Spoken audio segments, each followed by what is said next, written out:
ఓం సాయిరామ్. సమర్థ సద్గురు శ్రీ సాయినాథ్ మహారాజ్కి జై. సాయి భక్తులందరికీ కూడా నా నమస్కారం అండి. అందరూ ఎలా ఉన్నారు? ఆ సాయినాథుని కృపా కటాక్షాలు మనందరిపైన ఉండాలని మనస్ఫూర్తిగా కోరుకుంటున్నాను. ఇక ఈరోజు వీడియోలో బాబా గారు ఏం చెప్పబోతున్నారు అంటే గనక, ఈరోజు తల్లి నువ్వు ఎంత ప్రయత్నం చేసినా కర్మఫలం నుండి తప్పించుకోలేవు, కాబట్టి నేను చెప్పింది చేసి చూడు అని బాబాగారు ఒక చక్కటి సందేశాన్ని ఈరోజు మన కోసం అందిస్తున్నారండి. ప్రతి మనిషి జీవితంలో కష్టాలు అనేవి ఉంటాయి, కానీ అవి శాశ్వతంగా ఉండిపోవు. ఎప్పుడైతే కర్మఫలం అనేది పెరుగుతూ పోతుందో అప్పుడు కష్టాలు అనేవి కూడా పెరుగుతూ పోతాయి. కాబట్టి వాటి నుండి మనం ఎలా తప్పించుకోవాలో బాబాగారు మనకు ఒక చక్కటి సందేశాన్ని చిన్న కథ రూపంలో అందిస్తున్నారండి. ఇప్పుడు ఈ కథ ఎవరైతే పూర్తిగా వినగలుగుతారో వారి జీవితంలో కూడా కర్మఫలం నుండి అనుభవిస్తున్న కష్టాలు ఏవైతే ఉన్నాయో వాటి నుంచి తప్పించుకునే మార్గం అయితే మనకు కనబడుతుంది. అది బాబాగారు మనకి కనిపిస్తారు. మరి వెంటనే ఆ కథని తెలుసుకుందాం రండి. ఇంకా మన ఛానల్ని ఎవరైనా సబ్స్క్రైబ్ చేయనట్లయితే వెంటనే సబ్స్క్రైబ్ చేసి పక్కనే ఉన్న బెల్ ఐకాన్ని క్లిక్ చేయండి. ఒక గ్రామంలో పండిత పుత్రులైన సోమనాథుడు, విశ్వనాథుడు ఇద్దరు అన్నదమ్ములు ఉండేవారు. తమ్ముడు సోమనాథుడు చాలా తెలివైనవాడు, రకరకాల వ్యాపారాలు కూడా చేస్తూ ఉండేవాడు. విశ్వనాథుడు మాత్రం అంత తెలివైనవాడు కాదు, కానీ విద్యావంతుడు, నెమ్మదస్తుడు. ఆ దేశానికి రాజైన మహేంద్రుడు ఉన్న దమ్ములన్నీ కూడాను ఈ ఇద్దరిని ఒకరోజు తన వద్దకు పిలిపించుకున్నాడు. మీ నాన్నగారు బ్రతికున్నంత కాలం పేద ప్రజలకు ఎంతో సేవ చేశారు, ఎంతో మందిని విద్యావంతులుగా తీర్చిదిద్దారు. నిజానికి మీరు ఈ రాజ్యంలో ఉండటం నా ప్రజలు చేసుకున్న అదృష్టం. మీ ప్రాంతం నుండి వచ్చిన వారు మీ తండ్రి గారి గురించి ఎంతో గొప్పగా చెప్పారు. ఆయన బ్రతికున్నప్పుడు నేను ఆయన్ని కలుసుకోలేకపోయాను, అది మా దురదృష్టం. మీ నాన్నగారి తర్వాత ఆ ప్రాంత ప్రజలను వివేకవంతులుగా తీర్చిదిద్దే బాధ్యత ఎవరు తీసుకున్నారు అని మహారాజు అడగగా, అప్పుడు సోమనాథుడు ఇలా అంటాడు: మహారాజా, ఆ బాధ్యత మా అన్నగారు స్వీకరించారు. ఆయన మా గ్రామంలోని ఎంతోమందికి విద్యాబుద్ధులు నేర్పుతున్నారు. ఆయనకు సంసార జీవితం మీద కూడా ఆసక్తి లేదు, అందుకే తన వివాహం చేసుకోకుండా అలానే ఉండిపోయారు అని తమ్ముడు చెప్పగా, అప్పుడు మహారాజు ఇలా అంటాడు: ప్రజలకు సేవ చేయడానికి మీరు వివాహం చేసుకోవడానికి ఎటువంటి సంబంధము లేదు కదా, మీరు ఎందుకు వివాహం చేసుకోలేదు అని అడగగా, అప్పుడు విశ్వనాథుడు ఇలా అంటాడు: మహారాజా, నేను విద్యాభ్యాసం కోసం నందగిరి ప్రాంతానికి వెళ్ళినప్పుడు అక్కడ ఒక కన్యను చూశాను. ఆమె మీద మనసు పడ్డాను. ఆమెనే వివాహం చేసుకోవాలని నిశ్చయించి ఆమె కూడా నాతో పెళ్లికి సిద్ధంగా ఉంది. ఆ సమయంలో మా నాన్నగారు మా ఇద్దరి వివాహాన్ని నిరాకరించారు. ఇంతలో మా నాన్నగారు శివైక్యం పొందారు. ఈ విషయం ఆమెకు చెబుదామని తెగ ప్రయత్నం చేశాను, కానీ ఆమెకు ఇంతలో ఇంకొకరితో వివాహం నిశ్చయమైనది అని తెలిసింది. ఇక ఆ రోజు నుండి వివాహం చేసుకోవాలి అన్న ఆలోచన నాకు రాలేదు అని విశ్వనాథుడు చెప్పగా, మహారాజు సోమనాథునితో ఇలా అంటాడు: మరి నీ పరిస్థితి ఏమిటి? సోమనాథుడు: మహారాజా, నేను వివాహం చేసుకున్నాను, నాకు 3 పిల్లలు కూడా ఉన్నారు. సరే, అసలు మిమ్మల్ని ఇక్కడికి పిలిపించడానికి కారణం ఏమిటో చెబుతాను వినండి. మీ నాన్నగారు చేసిన సేవలను గుర్తించి మీ గ్రామానికి ఆయన పేరుతో నామకరణం చేయటం కాకుండా ఆ గ్రామం మొత్తం మీకే అప్పగిస్తున్నాను. అంతేకాకుండా ఆ పరిసర ప్రాంతాలలో ఉన్న ప్రభుత్వ సంపద అయిన కొన్ని ఎకరాల పొలాన్ని మీకు ఉచితంగా ఇస్తున్నాను. అవి పూర్తిగా మీ అన్నదమ్ములకే సొంతం అని చెప్పగా, ఆ మాటలు విన్న సోమనాథుడు, విశ్వనాథుడు సంతోషంగా తిరిగి తమ గ్రామానికి వస్తారు. సోమనాథుడు రాజుగారు ఇచ్చిన పొలాన్ని సాగు చేసుకోవటం మొదలు పెడతారు. ఇక విశ్వనాథుడు ఎప్పటిలాగే అక్కడున్న గిరిజన ప్రజలకు, అడవిలో నివసించే కోయజాతి పిల్లలకు విద్య దానం చేస్తూ ఉంటాడు. ఇలా ఉండగా కొంతమంది గిరిజన ప్రజలు విశ్వనాథుడి దగ్గరకు వచ్చి, బాబు, మరి తమ్ముడు గారు మా ప్రాంతంలోని పొలాలు ఆక్రమించి సాగు చేస్తున్నారు బాబు, ఇదేమిటి అని అడిగితే, మమ్మల్ని తన్ని పంపించారు బాబు, మీరైనా అతనికి సర్ది చెబుతారేమో అని మీ దాకా వచ్చాము బాబు అవునా? నా తమ్ముడు అటువంటి వాడు కాదే. ఒకవేళ పొరపాటున ఏమైనా జరిగిందేమో, నేను మాట్లాడి చూస్తాను అని చెప్పి సోమనాథుడి వద్దకు వస్తాడు. ఒరేయ్ తమ్ముడు, నువ్వు గిరిజన ప్రజల పొలాల్ని ఆక్రమించి సాగు చేస్తున్నావని వారు నా వద్దకు వచ్చి నీ మీద ఫిర్యాదు చేశారు అని చెప్తాడు. ఇది నిజమేనా అన్నయ్య? నాన్నగారు మీరు ఈ ప్రజలకు మంచి చేయాలనే ఉద్దేశంతో తాతలు సంపాదించిన ఆస్తిని పోగొట్టారు. నేను వాటిని తిరిగి సేకరిస్తున్నాను. నాన్నగారు గిరిజనులు బ్రతకడానికి ఆ పొలాన్ని దానంగా ఇచ్చారు. దానిని నువ్వు తిరిగి లాక్కోవటం కక్కిన కూటికి ఆశపడటం లాంటిది అని చెప్తాడు. ఇది తప్పు. నీకు కావాలంటే మహారాజు గారు ఇచ్చిన ఆస్తిలో నాకు ఎలాంటి భాగం అవసరం లేదు. సంపాదించే శక్తి లేని వాళ్ళకి భాగం అడిగే అర్హత కూడా లేదు. రాజుగారు ఇచ్చిన ఆస్తి మొత్తం నా పేరున రాయించుకున్నాను అన్నాడు. అన్నయ్య, అయినా నీకు ఎలాగో పెళ్ళి పిల్లలు లేరు కదా, నువ్వేం చేసుకుంటావు? ఒరేయ్ తమ్ముడు, నువ్వు ఇలాంటి పని చేస్తున్నప్పుడు నన్ను ఒక మాట కూడా అడగాలి కదా. అడగాలని అనిపించలేదా నీకు? సరే, మన ఆస్తి విషయంలో నువ్వు ఏమైనా చెయ్యి. ఆ గిరిజనుల ఆస్తులను లాక్కోవటం భావ్యం కాదురా. వాళ్ళ భూములు వాళ్ళకి తిరిగి ఇచ్చేసాయి. అవునా? నాతో నువ్వు కయ్యానికి సిద్ధమైతే నేను కూడా సిద్ధం. కానీ భూములు తిరిగే ఇచ్చే ప్రసక్తే లేదు అని గట్టిగా వాదిస్తాడు. సోమనాథుడు, కావాలంటే నువ్వు రాజుగారి వద్ద ఫిర్యాదు చేసుకో. సొంత అన్నని మోసం చేసిన వాడివి, ఇక ఆ గిరిజనులు నీకు ఒక లెక్కారా? సరే, ఆ అమాయక ప్రజలకు న్యాయం ఎలా చేయాలో నాకు తెలుసు. కానీ నువ్వు ఒక విషయం గుర్తుపెట్టుకో. మంచి చేస్తే మంచే జరుగుతుంది, అదే చెడు చేస్తే నీకు అని అంటాడు. విశ్వనాథుడు చెప్పబోతూ ఉండగా సోమనాథుడు, చాలు చాలు, ఇక ఆగు. నీ విద్యా బోధనలు చిన్నపిల్లల వద్ద పెట్టుకో, నా దగ్గర కాదు అని అనడంతో ఇక విశ్వనాథుడు చేసేది ఏమీ లేక ఈ విషయం గురించి రాజుగారికి ఫిర్యాదు చేయాలని తన గ్రామం నుండి నగరానికి బయలుదేరతాడు. మార్గ మధ్యలో సోమనాథుడు పంపిన కొంతమంది వ్యక్తులు వచ్చి అతన్ని కొట్టి అక్కడ పడేసి వెళ్ళిపోతారు. ఇక విశ్వనాథుడు కళ్ళు తెరిచేసరికి ఒక కోయగూడెంలో ఉంటాడు. నన్ను కాపాడినందుకు మీ అందరికీ కృతజ్ఞతలయ్యా. మీలాంటి గొప్ప మనిషి మీద చెయ్యి చేసుకోవడానికి ఆ మనుషులకి చేతులు ఎలా వచ్చాయో, మీ మీద దాడి చేసిన వారు ఎవరయ్యా అని అడుగుతారు. ఆ కోయబాబు, బాబుగారు, మీరు ఆనవాళ్ళు చెప్పండి. ఎవరు అసలు? వాళ్ళని వెతికి పట్టుకొని మీ దగ్గరకు తీసుకొచ్చి పడేస్తాం. పరాయి వాడైతే పోరాడవచ్చు, తోడబుట్టిన వాడైపోయాడు. ఈ విషయాన్ని ఎంతటితో వదిలేయండి. మీ భూమి తిరిగి వచ్చే బాధ్యత నాది అని చెప్పి మరో 2 రోజులు అక్కడే విశ్రాంతి తీసుకొని తన ఒంట్లో శక్తి వచ్చిన తర్వాత తిరిగి రాజధాని నగరానికి బయలుదేరాడు. విశ్వనాథుడు నగరంలో మహారాజు గారి భవనంలో రాజు తన భార్య సులోచనాదేవితో మాట్లాడుతూ ఉన్నాడు. దేవి, నువ్వు ఈ మధ్య పూజలు బాగా మితిమీరి చేస్తున్నావు. ఇందుకు కారణం ఏమిటో తెలుసుకోవచ్చా? మహారాజా, నేను చేస్తున్నవన్నీ మీకోసమే. మీరు ఇప్పటి వరకు ఈ రాజ్యానికి రాజు మాత్రమే. ఇక మీదట మీరు ఎన్నో రాజ్యాలను జయించి చక్రవర్తి అవ్వాలన్నదే నా కోరిక. అందుకే ప్రభు, ఈ పూజలు వీటిని ఏ ఆటంకము లేకుండా పూర్తి చేస్తే ఇక మీకు తిరుగు ఉండదు. ప్రతి యుద్ధంలోనూ విజయం మీదే అవుతుంది. మీరు ప్రశ్నించకండి. నేను చెప్పిన విధంగా చేయండి. మహారాణి ఇప్పుడు మనకు అనుకున్న రాజ్యాన్ని ప్రశాంతంగా పరిపాలించుకుంది చక్రవర్తి అవ్వాలనే కోరిక నాకు అసలు లేదు. ఇప్పుడు ఏ యుద్ధం చేసే ఉద్దేశం కూడా నాకు లేదు. అలాంటప్పుడు మీరు ఎందుకు ఇలాంటి యజ్ఞాలు యాగాలు చేస్తున్నారు? అవి కేవలం యజ్ఞాలు యాగాలు అయితే పర్వాలేదు, కానీ తమరు ఏదో క్షుద్ర పూజలు కూడా చేస్తున్నారు.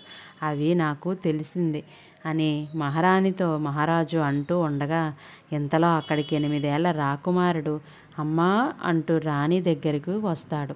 పరిగెత్తుకుంటూ వచ్చాడు.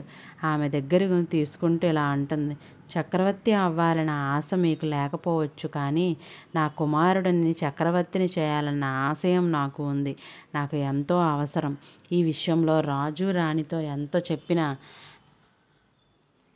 ఏమీ వినిపించుకోలేదు. కానీ ఆమె రాజుగారి మాటలు పట్టించుకోలేదు. ఇంతలో అక్కడికి ఒక భటుడు వస్తాడు. మహారాజా, అత్యవసరంగా మిమ్మల్ని కలవడానికి విశ్వనాథుడు అనే వ్యక్తి వచ్చి ఉన్నాడు అని చెప్పటంతో మహారాజు ఇక ఆమెతో వాదించలేక అక్కడ నుంచి విశ్వనాథుడిని కలవడానికి వస్తాడు. విశ్వనాథుడు తన సోదరుడు తన పట్ల చేసినదంతా కూడా మహారాజుతో వివరంగా చెప్తాడు. మహారాజా, పేద ప్రజల భూములు దోచేయడమే కాకుండా సొంత అన్న అయిన నా మీద కూడా దాడి చేయించాడు. మా తమ్ముడికి బుద్ధి చెప్పి ఆ పేద ప్రజలకు మీరే న్యాయం చేయాలి. దీని గురించి మేము పూర్తి వివరాలు సేకరించి నిర్ణయం తీసుకుంటామని మహారాజు అంటాడు. దీనికి మీరు మీ గ్రామానికి వెళ్తే మీకు ప్రాణాపాయం కలగవచ్చు. కాబట్టి ఈ సమస్య పరిష్కారం అయ్యేంత వరకు కూడా మీరు ఇక్కడే ఉండండి. ఎవరక్కడ అని పిలవగానే ఒక భటుడు పరుగెత్తుకుంటూ వచ్చి అక్కడ నిలబడతాడు. ఈయన మన అతిథి, ఇక్కడే ఉండటానికి తగిన ఏర్పాటు చూడండి అని చెప్పి మహారాజు తిరిగి మహారాణి వద్దకు వస్తాడు. మహారాణి రాజభవనం వెనుక ఉన్న ఒక మండపంలో ఒక మాంత్రికుడితో కలిసి యజ్ఞం చేస్తూ ఉంటుంది. మహారాణి, మేము మీకు ముందే చెప్పాము, ఇటువంటివన్నీ ఇక మీదట జరగడానికి వీలు లేదు, ఆపండి అని. మహారాజు త్వరలో మీకు చక్రవర్తి అయ్యే యోగం కనబడుతుంది అని ఆ మాంత్రికుడు అంటాడు. మీ చుట్టుపక్కల రాజ్యాలన్నీ మీ ఆధీనంలోకి వస్తాయి. మీరు తిరుగులేని చక్రవర్తిగా ప్రఖ్యాతులు సంపాదించుకోబోతున్నారు. చరిత్ర పూటంలో మీ పేరు శాశ్వతంగా నిలబడిపోతుంది. భవిష్యత్తు తరం రాజులు మీ పేరును ఒక ఉదాహరణగా తీసుకుంటారు. పిల్లలు పాఠ్యపుస్తకాలలో మీ చరిత్రను పాఠ్యాంశాలుగా చేరుస్తారు. నేను చెబుతున్నది నిజం. అందుకే మహారాణి గారు చేస్తున్న ఈ యజ్ఞం ప్రయత్నానికి మీరు సహకరించండి అని ఆ మాంత్రికుడు చెప్పడంతో మహారాజు గారి మనసులో కూడా ఆశ మొదలైంది. మహారాజా, చక్రవర్తి పదవిలో మీరు కూర్చొని ఉంటే వివిధ రాష్ట్రాల రాజులు మీ ముందు మోకరెళ్ళి ఉంటే ఎలా ఉంటుందో ఒక్కసారి మీరు ఊహించుకోండి అని మహారాణి అనగానే ఆ మహారాజు నిజంగా అదంతా కూడా ఊహించుకుంటాడు. అతనికి చాలా ఆనందంగా అనిపిస్తుంది. సరే సరే, నా కోసమే కదా మీరు ఇదంతా చేస్తున్నారు, అలాగే కానివ్వండి. అవును, చక్రవర్తి పీఠం దక్కాలి అంటే అంత సులభం కాదు. మహారాజా, ఇప్పటి వరకు చేసిన యజ్ఞాలు ఒక ఎత్తు అయితే ఇక ఎప్పుడూ చేసే యజ్ఞం మరొక ఎత్తు. ఆ యజ్ఞం 3 రోజులు చేయాలి. అన్ని శక్తులను శాంతింపజేసి మన వశం చేసుకోవాలి. అలాగే ఈ 3 రోజులు మీకు యజ్ఞానికి కావలసిన అన్ని ఏర్పాట్లని చేయిస్తాను. మీరు ముహూర్తం చూసి పూజ మొదలు పెట్టండి. మొదటి రోజు ఒకసారి జంతువును దాని మాంసంతో అమ్మవారికి నైవేద్యం పెట్టాలి. రెండవ రోజు ఒక క్రూర మృగాన్ని చంపి అమ్మవారికి నైవేద్యంగా పెట్టాలి. ఇక 3వ రోజు, ఇది చాలా ముఖ్యమైన రోజు. ఆ రోజు నరబలి ఇవ్వాలి. అది కూడా ఒక ఉత్తముడైన వ్యక్తి మాంసంతో అమ్మవారికి నైవేద్యం పెట్టాలి. ఎటువంటి దురలవాట్లు లేని ఎంతో సౌమ్యుడైన వ్యక్తిని మాత్రమే చంపాలి. అప్పుడు ఆ అమ్మవారి కరుణ వల్ల అన్ని శక్తులు మన వశం అవుతాయి. మీరు తలపెట్టిన ఏ యుద్ధమైనా సరే అందులో మీరు విజయం సాధిస్తారు. అప్పుడు మహారాజు ఇలా అంటాడు, ఒక సాధు జంతువుని, ఒక మృగాన్ని బలివ్వటం అంత పెద్ద కష్టమేమీ కాదు. కానీ 3వ రోజు నరబలి అంటేనే ఆలోచిస్తున్నా. పైగా మీరు ఇప్పుడు చెప్పినటువంటి వ్యక్తి మనకు ఇప్పుడు ఎక్కడ దొరుకుతాడు? ఇలా బలిస్తామంటే ఎవరు మాత్రం ఒప్పుకుంటారు చెప్పండి అని రాజు ఆలోచనలో పడతాడు. ఇంతలో అతనికి విశ్వనాథుడు గుర్తుకొస్తాడు. నాకు నరబలికి యోగ్యుడైన వ్యక్తి దొరికాడు. అతను ఇప్పుడు మన భవనంలోనే ఉన్నాడు. కానీ అతన్ని మాయ చేసే బలి ఇవ్వటం ఎలా మహారాజా? అతను మీరు 3 రోజులు ఇక్కడే ఉండేలా చేయండి. మనకు యజ్ఞంలో సహాయం చేయమని అతనితో చెప్పండి. ఇక మీరు అతనికి ఏదో ఒక పని చెప్పి వంటగదిలోకి వచ్చేలాగా చేయండి. వంట పనివాడు అతన్ని చంపేసి నైవేద్యం సిద్ధం చేస్తాడు అని చెబుతాడు. మహారాణి దానికి మహారాజుకు కూడా సరే అని అంటారు. మర్నాడు మాంత్రికుడు క్షుద్ర పూజ మొదలు పెడతాడు. రాజు విశ్వనాథుడి దగ్గరకు వెళ్తాడు. మీరు చెప్పిన విషయం గురించి నేను నా మనుషుల్ని పంపించాను. వారు మరో 2 రోజుల్లో వివరాలన్నీ సేకరిస్తారు. ఆ తర్వాత రోజు మనం వెళ్ళి ఆ విషయాన్ని పరిష్కరిద్దాం. కనుక మీరు మరో 3 రోజులు ఇక్కడే ఉండవలసి ఉంటుంది. రాజు మనసులో ఉన్న కుట్ర తెలియని విశ్వనాథుడు అమాయకంగా ఇలా అంటాడు. అలాగే మహారాజా, ఆ పేద ప్రజల యొక్క కష్టం తీరిపోతే ఇంకేం కావాలి చెప్పండి. మీరు చెప్పినట్టుగానే మరో 3 రోజులు ఇక్కడే ఉండిపోతాను. మాంత్రికుడు మొదటి రోజు, రెండో రోజు క్షుద్ర పూజలు ముగిస్తాడు. మూడవ రోజు క్షుద్ర పూజ మొదలు పెడతాడు. ఇక ఇటు పక్కన సులోచనాదేవి తన వంటవాడిని పిలిచి ఇలా చెబుతుంది. చూడు, మరో గంట వ్యవధిలో నీ వంటగదిలోకి ఎవరు వస్తారో వారిని చంపి నువ్వు నైవేద్యం సిద్ధం చేయి. అలాగేనమ్మా, మీరు చెప్పినట్టే చేస్తాను అని చెప్పి మహారాణి రాజు వద్దకు వెళ్తుంది. మహారాజా, నేనంతా సిద్ధం చేశాను. మీరు చెప్పిన ఆ వ్యక్తిని వంటగదిలోకి పంపించండి చాలు. ఇక అంతా వంటవాడే చూసుకుంటాడు అని చెప్పడంతో మహారాజు విశ్వనాథుణ్ణి తన వద్దకు పిలిపించుకొని అతనితో ఇలా అంటాడు. మీకు వాస్తుశాస్త్రం కూడా బాగా తెలుసు అని మా వాళ్ళు చెప్పారు. మీరు ఒక్కసారి మా వంటగదిలోకి వెళ్ళి అక్కడ అంతా సరిగ్గా ఉందా లేదా చూడండి. ఏవైనా మార్పులు చేయవలసి వస్తే చెప్పండి, చేయిస్తాను. మీకోసం వంటగదిలో మహారాణి గారు ఎదురు చూస్తున్నారు. మరికొద్దిసేపట్లో ఆమె యాగం చేయనుంది కాబట్టి మీరు తక్షణమే వెళ్ళి ఆమెకు ఈ సహాయం చేయండి. తప్పకుండా మహారాజా, అలాగే చేస్తాను అని చెప్పి అతను వంటగది వైపు వెళ్తూ ఉండగా అతని వద్దకు మహారాజు గారి కొడుకు వస్తాడు. నేను బంతితో ఆడుకుంటూ ఉంటే అది ఆ నూతిలో పడిపోయింది. దయచేసి దాన్ని కొంచెం తీసి పెట్టండి బాబు. నా కోసం మహారాణి గారు వంటగదిలో ఎదురు చూస్తున్నారు. ఆ పని పూర్తి అవ్వగానే నీ బంతిని తీసి ఇస్తాను. మీరు రావటం ఆలస్యం అవుతుందని మా అమ్మతో నేను చెబుతాను. మీరు ముందు బంతి తీసి పెట్టండి అని చెప్పి ఆ బాలుడు వంటగదిలోకి పరిగెత్తుకుంటూ వెళ్తాడు. వంటవాడు మహారాణి చెప్పినట్టు ఆ వంటగదిలోకి ముందుగా వచ్చిన ఆ బాలుని చంపేసి నైవేద్యం సిద్ధం చేస్తాడు. విశ్వనాథుడు నూతిలో పడ్డ బంతిని బయటకు తీసి బాబు కోసం భవనం మొత్తం వెతుకుతాడు. చివరకు మహారాజు దగ్గరికి వెళ్ళి మొత్తం చెప్పి చిన్నబాబు కనబడటం లేదు అని చెబుతాడు. అది విన్న మహారాజు ఒక్కసారిగా హడలిపోతాడు. తన గుండె ఆగిపోయినంత పని అవుతుంది. చివరికి ఆ వంటగదిలోకి వెళ్ళింది తన కుమారుడే అన్న సంగతి మహారాణికి కూడా తెలుస్తుంది. అయ్యో, నా కొడుకుని నేనే చేతులతో చంపుకున్నానే, వాడి భవిష్యత్తు కోసం ఇదంతా చేశాను అని ఏడుస్తూ గుండె ఆగి అక్కడే చనిపోతుంది. ఈ విషయం తెలిసి మాంత్రికుడు అక్కడ నుండి పారిపోతాడు. ఇక మహారాజు దిగులుతో మంచం పడతాడు. ఇది ఇలా ఉండగా నందగిరి నుండి మహారాజు గారి అక్క అతన్ని చూడవస్తుంది. అక్కడ ఉన్న విశ్వనాథుడిని చూసి ఆశ్చర్యపోతుంది. విశ్వనాథుడు పెళ్లి చేసుకోవాలనుకున్న కన్య ఆమెనే. ఇక అతని ద్వారా జరిగిన విషయమంతా తెలుసుకొని ఆమె కూడా ఎంతో బాధపడుతుంది. ఒకరోజు విశ్వనాథుణ్ణి తన అక్కని పిలిచి మహారాజు ఇలా అంటాడు. నేను చేసిన తప్పుకి నాకు తగిన శిక్ష పడింది. ఇక ఈ రాజ్యం నేను పాలించలేను. ఆ అర్హత కూడా నేను కోల్పోయాను. నీలాగే మా సోదరి కూడా ఒక వ్యక్తిని మనసులో పెట్టుకుని వేరే వాళ్ళను వివాహం చేసుకోలేక అలాగే ఉండిపోయింది. మీరు ఏమీ అనుకోకపోతే మా సోదరిని వివాహం చేసుకొని ఈ రాజ్యాన్ని పరిపాలించండి.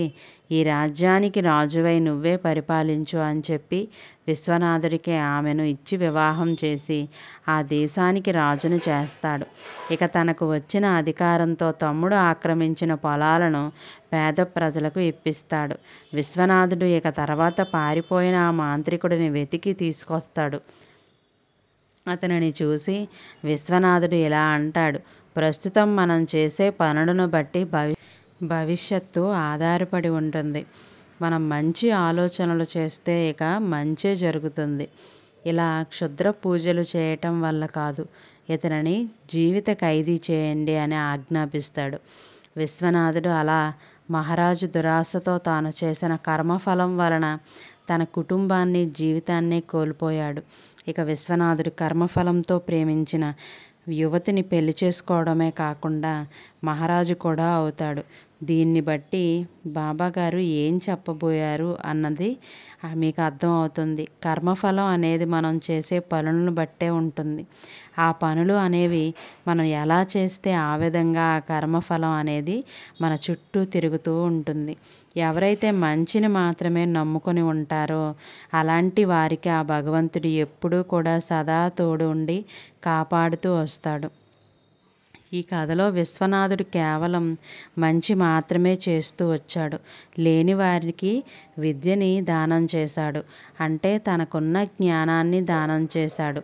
కాబట్టి అతను ఎన్ని కష్టాలు ఎన్ని అవస్థలు పడినా కూడా ఆఖరిగా తను ప్రేమించిన అమ్మాయిని కూడా దక్కించుకొని ఆ రాజ్యానికి రాజు అయ్యి ఏలుతున్నాడు. కాబట్టి భగవంతుడు ఎప్పుడూ కూడా ఒకటి చెబుతూ ఉంటాడు. మంచి అన్నది ఎవరైతే నమ్ముకొని ఉంటారో వారికి ఎప్పుడూ కూడా మంచే జరుగుతుంది. వారు ఎన్ని కష్టాలు పడినా కూడా ఆఖరిగా మంచితనమే గెలుస్తుంది అని బాబాగారు ఈ కథ ద్వారా మనకు హితవు బోధన చేశారండి. ఈ కథ నచ్చిన వాళ్ళందరూ కూడా శ్రద్ధ సబూరి అని కామెంట్ చేయండి. అలాగే ఈ వీడియోని అందరికీ అందేలాగా షేర్ చేయండి, లైక్ చేయండి. ఇంకా ఎవరైనా కొత్తగా మన ఛానల్ని చూస్తే సబ్స్క్రైబ్ చేయండి.